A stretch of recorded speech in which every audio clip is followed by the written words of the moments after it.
Toujours dans le cadre de la série de vidéos sur l'initiation à la programmation Pascal, nous traitons aujourd'hui des structures de contrôle. L'objectif de ces structures de contrôle est d'utiliser pleinement la capacité d'un ordinateur afin d'effectuer beaucoup de calculs rapidement et autant qu'on le veut et surtout sans erreur. Ces structures de contrôle sont les boucles while do, repeat until, for do. L'instruction if then else et la structure case of. La boucle while do ou encore tant que l'expression ou la variable booléenne est vraie, exécuter l'instruction. Exemple d'utilisation de cette boucle, on va considérer deux nombres A et B avec A inférieur à B et l'objectif est d'écrire un programme qui incrémente le premier nombre A et affiche les deux nombres quand A devient égal à 2 fois B. Ce qui va nous donner le programme suivant. Donc on a nommé le programme while do. On fait les déclarations des variables. Donc le premier nombre et le second nombre sont des réels. On commence les instructions. Donc on demande l'introduction des nombres. Le premier nombre, saisie du premier nombre. On annonce le deuxième nombre, saisie du deuxième nombre. Et on commence à exécuter la boucle while do. Et à chaque fois, donc, on incrémente le premier nombre par 1 jusqu'à ce qu'il devienne égal à 2 fois le deuxième nombre.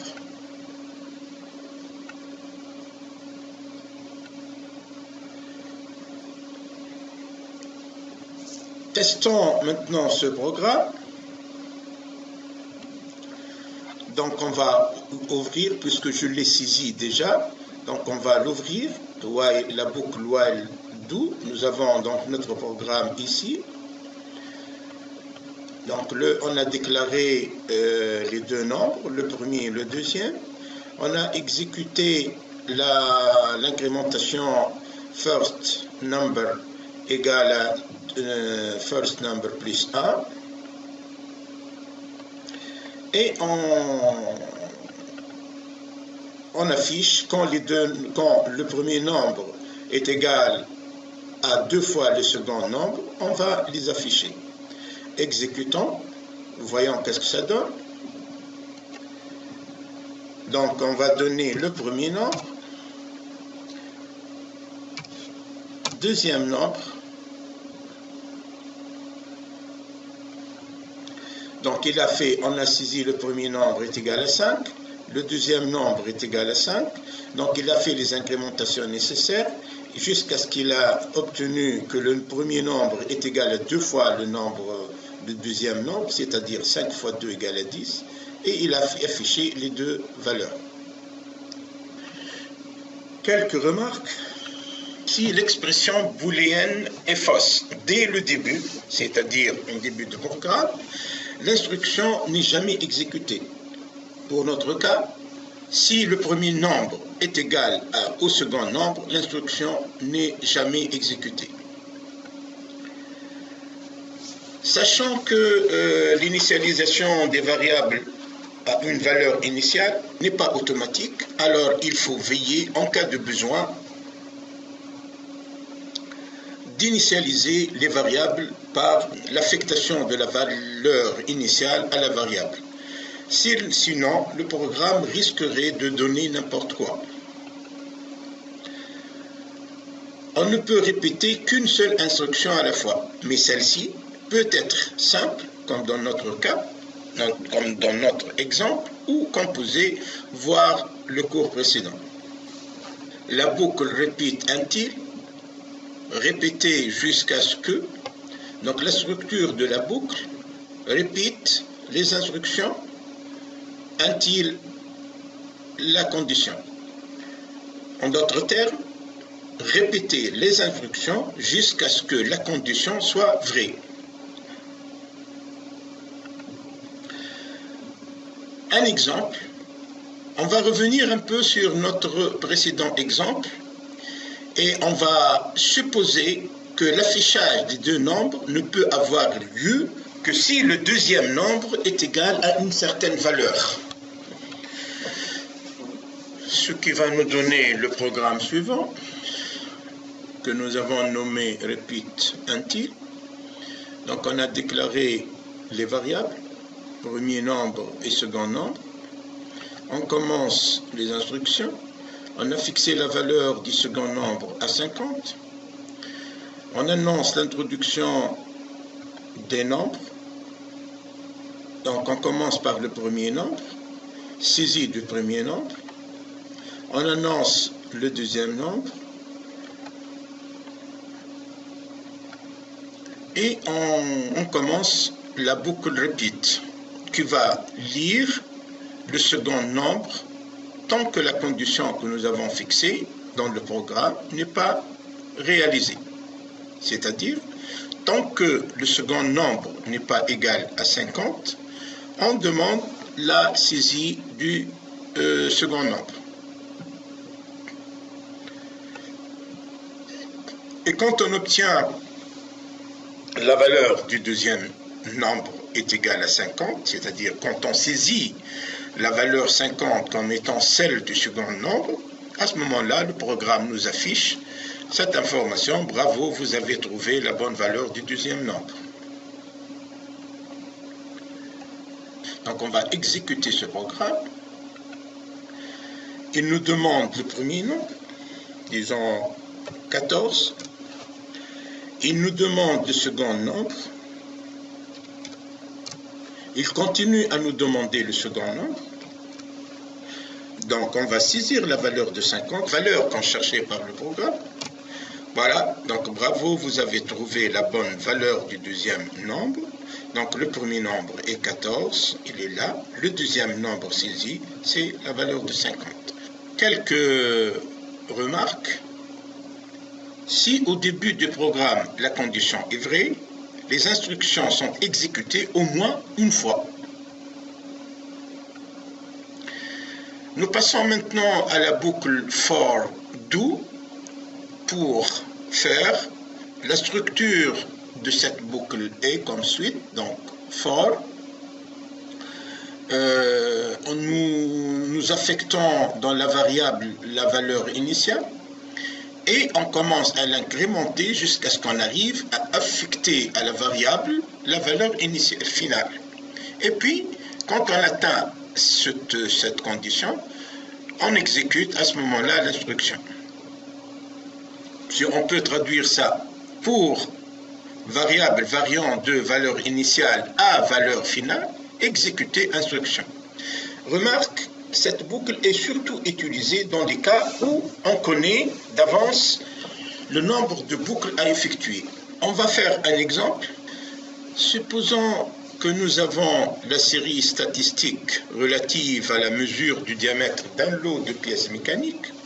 Donc nous avons un lot composé de 10 pièces. Pour chaque pièce, nous mesurons le diamètre. Donc nous avons pour la première pièce un diamètre de 25,3, etc. jusqu'à la dernière pièce où le diamètre est égal à 5,4. Ce qu'on demande, c'est d'écrire un programme pour calculer le diamètre moyen de ce lot de pièces. Nous rappelons la formule générale de la moyenne arithmétique, qui est égale à x bar x1 plus x2 jusqu'à xn sur n, ou encore 1 sur n, la somme de i égale 1 à n de xi. Une analyse sommaire du problème nous permet de relever les remarques suivantes. Donc, nous avons le nombre de mesures 10, c'est-à-dire la valeur n est égale à 10, c'est-à-dire la valeur finale de la variable est égale à 10. Le pas d'incrémentation i, donc il va varier de 1 à n, c'est-à-dire de 1 à 10. Les variables à déclarer sont n, le nombre de mesures, i, la variable d'incrémentation, la somme des diamètres, et le diamètre, c'est-à-dire la valeur de du diamètre de chaque pièce, et le diamètre moyen du lot. Ce qui nous donne le programme suivant, donc que nous avons appelé for to. On déclare les variables n et i des entiers, diamètre, somme diamètre et diamètre moyen des variables réelles. On commence les instructions. On annonce le nombre de mesures à traiter. On introduit ce nombre, c'est-à-dire la valeur n. On initialise la valeur initiale de la somme des diamètres, qui est égale, on l'a initialisée à 0. Et on commence la boucle for i égale à 1 to n, c'est-à-dire de i égale à 1 à n, c'est-à-dire à n égale à 10. On va exécuter ce qui suit.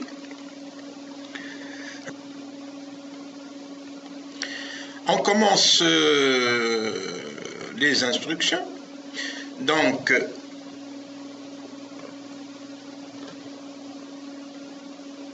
on annonce le saisie, on annonce les saisies des diamètres, on introduit les diamètres, on réalise ou on calcule plutôt la somme des diamètres à fur et à mesure qu'on introduit les diamètres de chaque pièce, le diamètre de chaque pièce.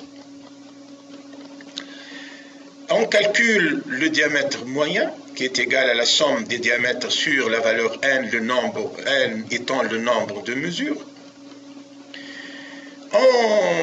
On annonce ou on affiche le diamètre moyen de ce lot de pièces et on indique la valeur obtenue du diamètre moyen.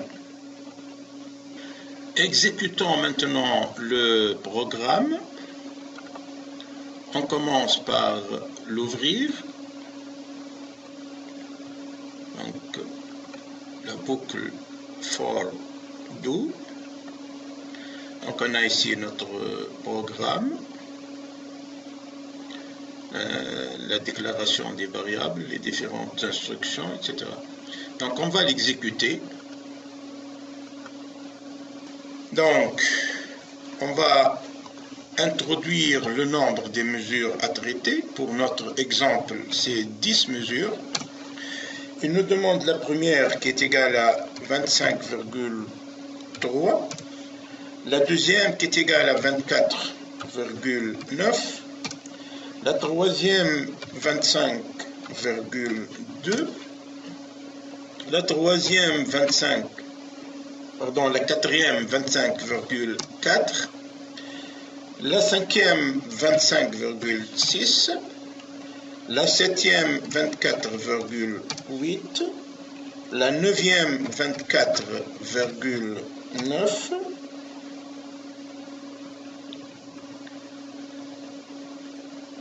La huitième, 25,3.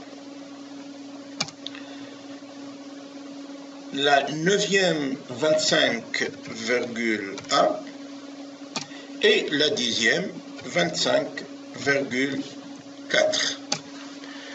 Voilà, donc il a fait les calculs nécessaires et il nous affiche la valeur du diamètre moyen de notre lot de pièces qui est égal à 25,19 mm. Quelques remarques. Au démarrage de la boucle, la variable qui ne peut pas être réelle prend la valeur initiale et l'instruction est exécutée. Et puis, par incrémentation, on passe à la valeur suivante, et ainsi de suite, jusqu'à ce qu'elle prenne la valeur finale. Si la variable est entière, l'incrémentation se fait par l'ajout de 1 à sa valeur précédente, d'où le nombre d'exécutions de l'instruction est égal à valeur finale moins valeur initiale plus 1 fois. Si la valeur finale est inférieure à la valeur initiale, l'instruction n'est jamais utilisée et c'est tout à fait normal. L'utilisation du mot-clé down to permet de réaliser des pas dégressifs. On passe maintenant à l'instruction if then else ou encore si alors sinon. Deux structures sont possibles pour cette instruction. La première c'est if condition then instruction 1 par exemple. Ou encore, si la condition est vraie, alors on exécute l'instruction 1. La deuxième structure possible est if condition, then instruction 1, else instruction 2. Ou encore, si la condition est vraie, alors on exécute l'instruction 1, sinon on exécute l'instruction numéro 2. Les instructions peuvent être simples ou composées ou encore des instructions if, then, else. C'est-à-dire une instruction, l'instruction 1 ou l'instruction 2 peuvent elles-mêmes être des instructions du type if, then, else. Exemple, supposons que nous avons trois nombres A, B et C. Et on veut écrire un programme qui nous affiche la somme des nombres A et B et nous indique est-ce que cette somme-là est inférieure à la valeur C ou supérieure ou égale à C. Ce qui va nous donner le programme suivant, donc que nous avons nommé if then else. On déclare les valeurs ou les variables A, B, C comme étant, et la somme comme étant des réels. On commence les instructions. Donc on annonce l'introduction des nombres. Le premier nombre, on saisit le premier nombre. On annonce le deuxième nombre, c'est-à-dire le nombre B. On saisit le nombre B. On annonce le nombre C. On le saisit. On calcule la somme A étant égale à A plus B. On affiche la somme ici. Et puis on commence l'instruction if. Donc, notre condition if la somme est inférieure à C, alors on va écrire ou on va afficher la somme A plus B est inférieure à C. Sinon, on va afficher la somme A plus B est supérieure ou égale à C. Exécutons ce programme, donc on va l'ouvrir tout d'abord. Donc, if then else, ouvrons-le. Nous avons notre programme ici. Exécutons-le maintenant.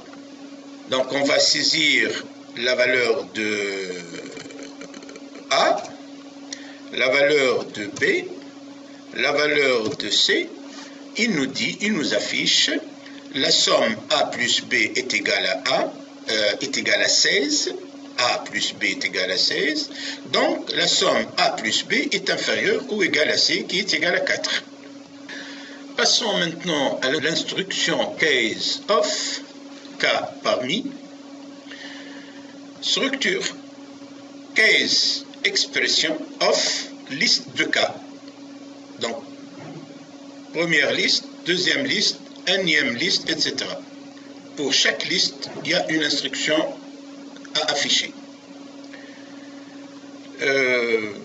Pour simplifier, donc on peut traduire cette instruction par chercher dans quelle liste de cas se trouve l'expression.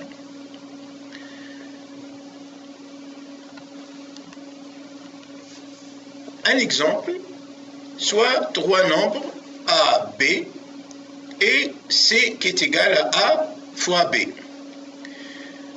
On va définir des listes de cas et les identifier et on va essayer d'écrire un programme qui va nous dire dans laquelle des listes que nous avons définies se trouve le nombre C et nous affiche l'identification de cette liste. Ce qui va nous donner le programme suivant que nous avons nommé case of, donc déclaration des variables A, B et C.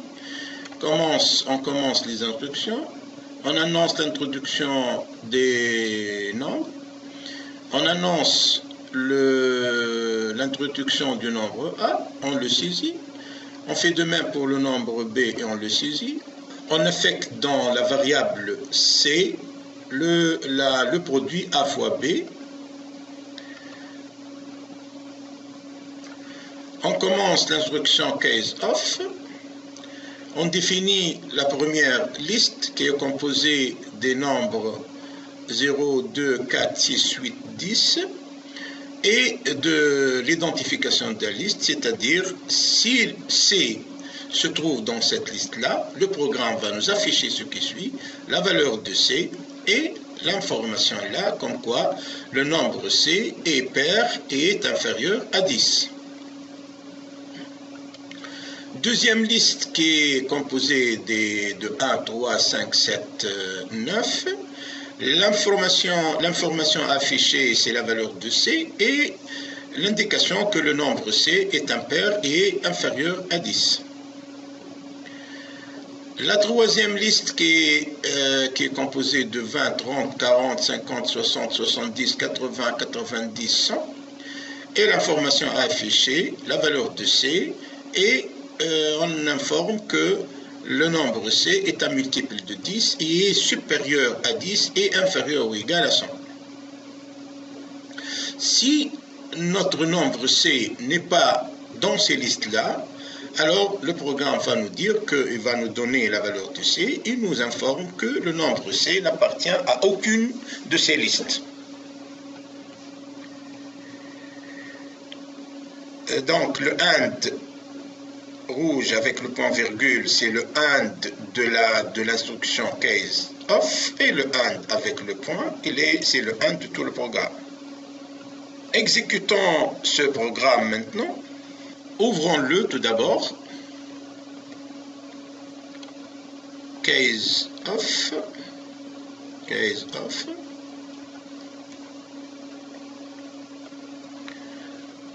Le voilà. Donc on a déclaré toutes les variables, on introduit les nombres, on définit les listes et on va exécuter maintenant. Donc on va donner la valeur de A, 8 par exemple. On va donner la valeur de B, 10 égale. Voilà, donc C est égal à 80, donc le nombre C est un multiple de 10 et est supérieur à 10 et inférieur ou égal à 100. Faisons une autre exécution. Donc, supposons que le nombre A est égal à 2, B égale à 4, donc C est égal à 8, donc c'est-à-dire 2 fois 4 égale à 8, donc le nombre C est pair et est inférieur ou égal à 10. Quelques remarques. La énième instruction sera exécutée si l'expression appartient à la ième liste de cas. Si une IM instruction est exécutée, alors on saute toutes les listes qui viennent après et on passe directement à la fin de la structure.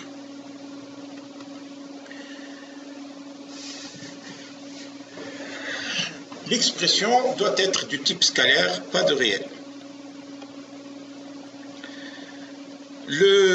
La liste qui est introduite par le else est acceptée en Turbo Pascal comme une liste de cas particulière et doit être placée enfin, en dernier lieu. En MS Pascal, on utilise otherwise qu'on place en dernier pour prévoir le cas où expression n'appartient à aucune des listes de cas. Enfin, certains compilateurs n'acceptent pas de passer sur un case avec une expression n'appartenant à aucune liste de cas. Voilà, donc on vient de terminer cette vidéo. Donc nous tenons toujours à vous rappeler que vous pouvez nous poser toutes vos questions concernant le contenu de cette vidéo ou de toute vidéo diffusée par notre site, soit par le biais du